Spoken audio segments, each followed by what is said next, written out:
All right, game number 2. Over here in the red, the Warcraft 3 player that's made more money than any other pro gamer out there. Fox Moon.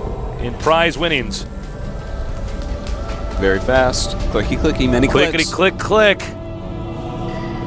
In the blue, our Protoss player who just managed to defeat Moon in a pretty tightly played game by both guys. HongUn Prime Wing. Clickety, click, click, click, click. Yep. And like he's going to make a little wall. Will it be fast expansion? Or will it be gateways? We will see. Now, Moon actually played a much better game that game than the other times. It was a lot of the reason why he got rolled so quickly, of course, was he had a lot of gas, a lot of resources put into those infestors, got the neural parasite, and I mean, it was cool to see because we never see it, but there's a reason we never see it. Zerg gets those sniped so quickly, the infestors sniped so quickly when they do that against Protoss because, well, he has Blink Stalkers and he has 9 range Colossi, so he's going to be able to kill those off. It's not going to do the critical damage. What he was doing earlier, I loved, just bungling away on the units, just killing a few off here and there. That buys you so much more time, lets you make some more tech at your other bases, remake, all your production buildings. You don't actually need a lair. If you want to kill them on lair, just build all your production buildings somewhere else. Make that Hydra's Den, make that Spire, make that Roach Warren, so that you don't have to replace them when you do lose your main, if you're going to. He could have maybe run around, held everything there with Fungal for a little bit, run around with his army, counterattack. It would seem a lot of ways, but he just tried to fight it straight up with Neural, and that's just not going to work in this matchup. Well, not in the angles either. What he might want to do is make more spine crawlers and actually just keep getting corruptors. Because Stalkers aren't exactly that good against just a ton of spine crawlers. Yeah. And when you back that up with some Hydraling Roach. Yeah, and the Corruptor's range is reasonable enough. It could sort of be covered by a spine crawler. So I think getting those units in that situation that he had in that game with mass roaches and stuff, that's better if you're on an open map. You could surround. Yeah, that place in the main base with that unit composition, just you cannot use your Neural Parasite like that. So we see Moon wanting to go down here and expand. Nice he does save. So. Almost had that probe block that. Very when a probe blocks the hatchery, it changes everything for what the Zerg's doing. Yeah. It's not like, he's just going to get his hatchery later. If the Zerg's good, he has to transition out of that and do all sorts of stuff. It's very frustrating. Now, HongUn looking like a pretty standard opener so far. That probe wants to live so bad, Tasteless. Now note, this was not a Forge expand. No. It looks like it could possibly be. Oh! In his main. There it is. Stargate.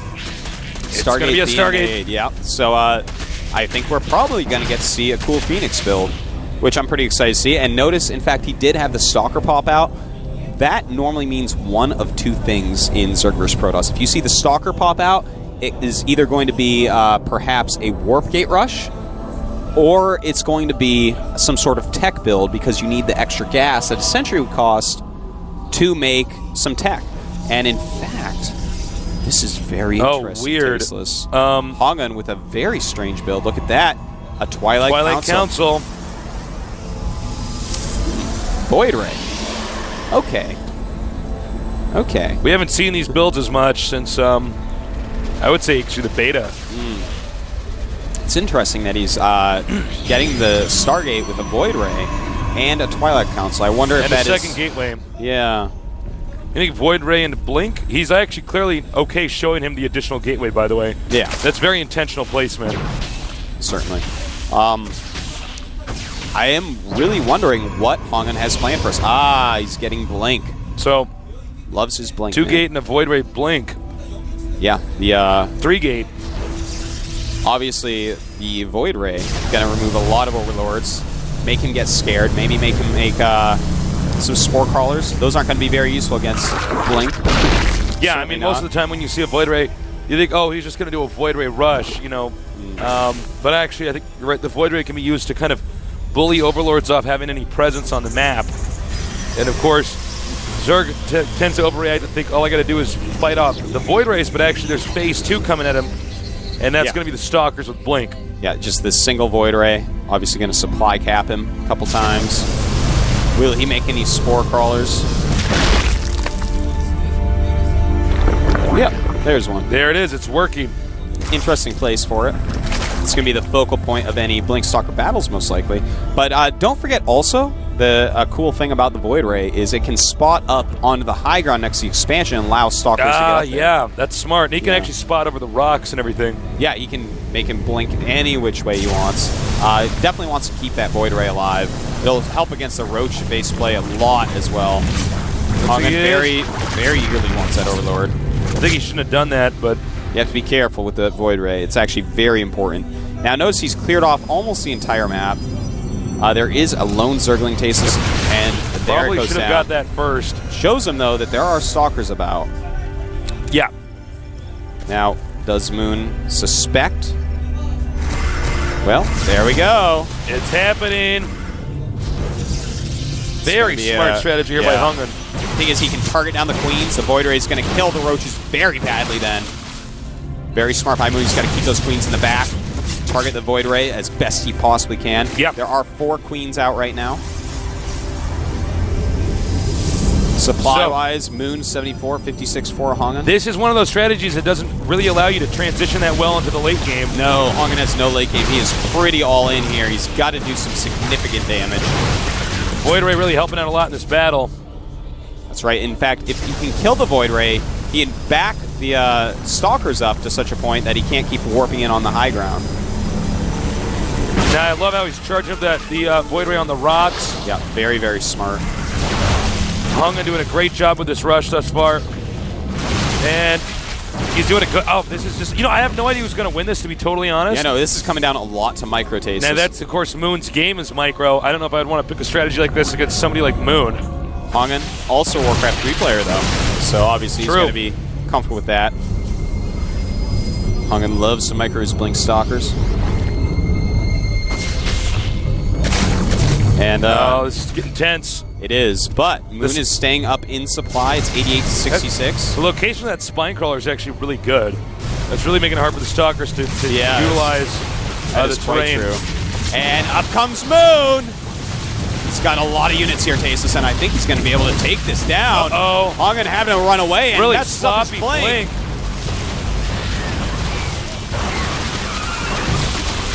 What a game. Yeah, Moon doing a great job. Moon's still in this. Tasteless, not just in it, he's 95 supply to 50. Yeah, oh, damn. He's looking very good. He right might now, actually just want to go back to HongUn's house. HongUn's home turf and just take him out. Knocking his door. Well, it looks like HongUn is just going to straight up make a Nexus from here. And he's so far behind right now. Moon, what can Moon do here to actually win the game, Tasteless? Well, I'm glad you asked. Yeah, you're no problem, man. Yeah. What he should do is get more ahead of his opponent, really drone up heavily. He's got plenty of units, as you see. None of these little Blink Stalker attacks are going to do anything right now. And HongUn has to catch up. You know, he's making a Nexus. He's making some tech to get out there. What Moon should do, take a third base, get drones up, make sure you have upgrades, detection. Probably, and just stay do that and get drop, so that if he tries to leave again, just drop his main. That's exactly what you want to do on a map like this. Yeah, drop can be very powerful here against Protoss. But really, droning is going to be absolutely key. He's got to get a very strong economy up and not let HongUn come back into this game. You know, anything foolhardy like a 2-base attack against HongUn, who's now turtling up, you know, maybe it'll win, maybe it won't, but I'll tell you what will win, Tasteless. A good management game from here when you already have twice the supply of your opponent. Well said, Artosis. Spire on the way. We don't have a... we do have a third base just starting. Spoke too soon there. Hydralisk Den and Aspire. Okay, so he's going to just go into Corruptor and, well, hold the phone. We have Moon attacking a little bit, and this is just a little harassment attack. He is about to finish Burrow. I think he's hoping his opponent doesn't have an Observer. Clearly he does, though, as you guys can see on our screen. I like this little harassment, Tasteless. He's making him use up some force fields, making HongUn scared. HongUn might make some additional units right now instead of powering. Might make some cannons. Yeah, absolutely, and forcing him into a lot of sentries right now, but it's funny when you say force someone into sentries because they're just so good in every situation. Yeah.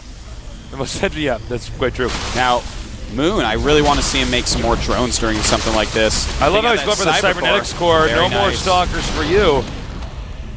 Yeah, slow down those stalkers. HongUn's going to have to remake that. Of course, Zealot's not good at all against roaches, so you don't really want to make them. Zealot's not overly good against Zerg after the early game. Yeah, that's quite true. You have to have a very specific unit combination to make them worthwhile.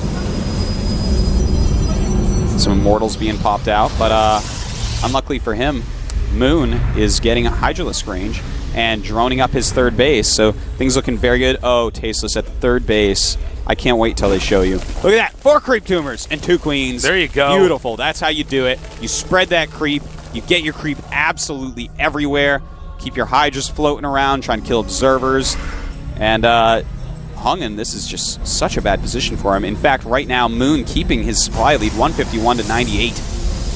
I got to hand it to Moon. I know we've been pretty hard on him before. Well, he was not playing that well so before. well right now. Yeah, like, no, right now in this series, I'm actually so impressed. He's playing greatly, Tasteless. He's looking like a Code S player right now. And, you know, I got to say, I think right now we're probably going to have to go to game number 3 here. I don't think HongUn can win this. Well, we will have to see. Yeah. It is still early. HongUn is not dead by any means. My voice is going. Look, guy, I'm just too excited. Went through puberty again there, buddy. Done it like 100 That was like times. my first day of, you know, being in 7th grade, and they do roll call, and they're like, Nick Plot, and I'm like, here. And I'm like, oh, no.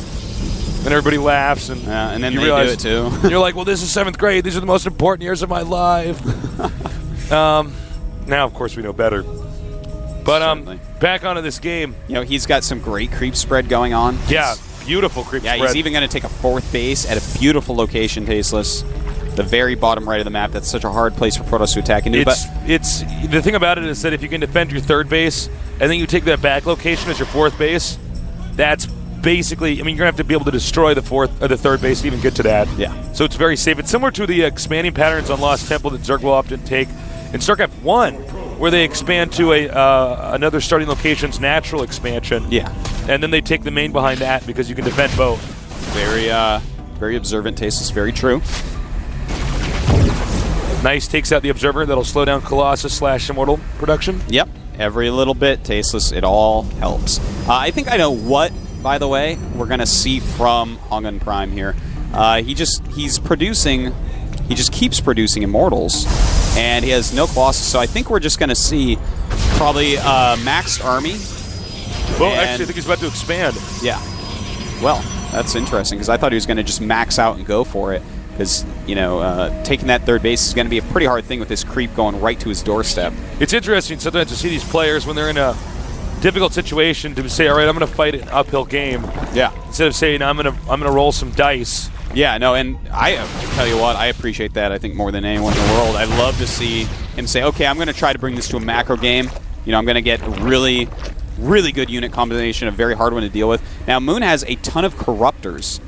And there are no... if he attacks into there, Tasteless... Oh, he better not attack into that. Yeah, he better not. That would be a terrible location. That's actually... HongUn would win that battle easily. But Moon has done something a lot of Zergs do that is not the right thing to do. He's made a ton of Corruptors. He has 10 Corruptors. He's getting the Corruptors so he can shoot down the Observers, I think. And then that way he can burrow. Well, I mean, Hydras do that just as well. I'm quite certain he made those... assuming Colossus there's going to be Colossus, because there always is. In fact, HongUn canceled his Colossus.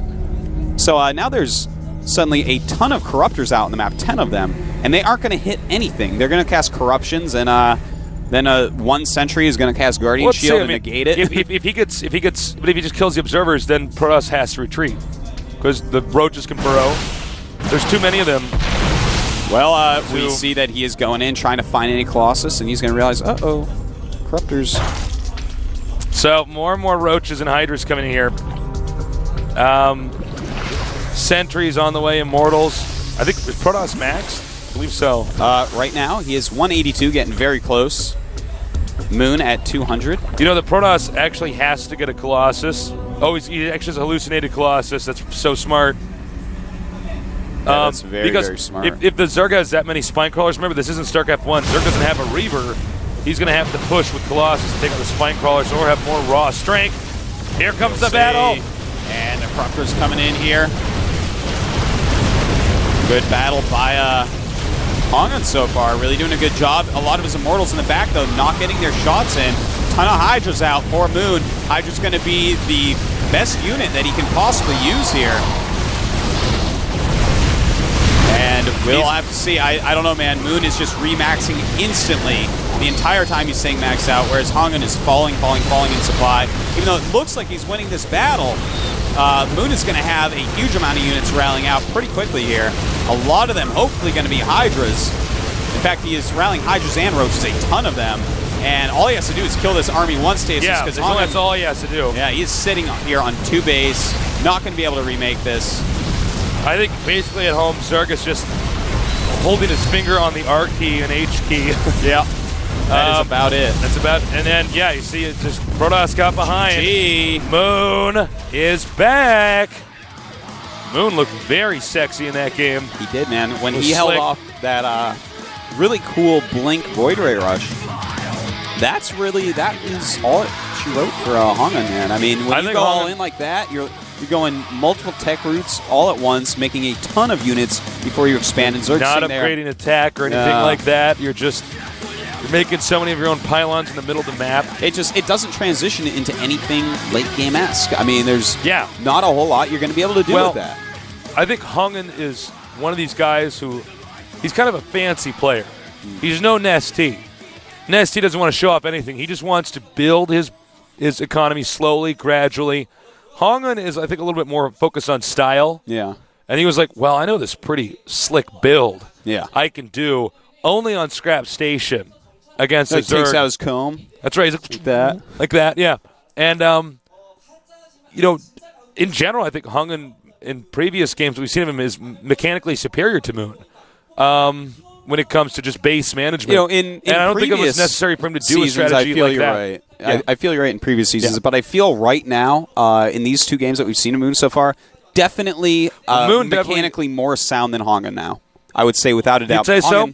I would. Well, I would just say, I mean, with the macro games that Moon's done, they've been pretty solid. No, but Moon is like but trying Moon to take actually more looks so bases. different from his previous games. So different, yeah. Like, so different. It's a completely Moon's no longer different like, Baneling bust.